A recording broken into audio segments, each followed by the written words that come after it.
Non è tanto per il valore in sé quanto per l'aspetto, diciamo, di principio, insomma, perché toglierci gli strumenti per poter aiutare i bambini, insomma, lo ritengo una cosa abbastanza vile. Purtroppo è successo che questo materiale non è più ritornato e quindi così in qualche modo abbiamo dovuto denunciare l'accaduto. Le parole di Franco Dell'Anna, dell'Associazione La Musica di Angela, avevano indignato tutti. Succede quando dei ladri arrivano a far sparire gli strumenti musicali del progetto di musicoterapia per bambini ricoverati nella pediatria dell'ospedale Cafoncello. Una rabbia che ha però attivato in queste settimane una vera e propria catena di solidarietà.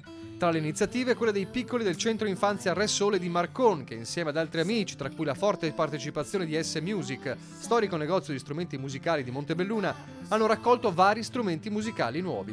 Stamane la consegna direttamente al reparto pediatrico a Franco e Barbara Dell'Anna. Non possiamo fare altro che ringraziare per questa splendida donazione e quindi diciamo che questo fatto negativo in qualche modo ci ha portato tanto affetto e tanta solidarietà da parte di chi crede nel nostro progetto e quindi non può che renderci soddisfazione.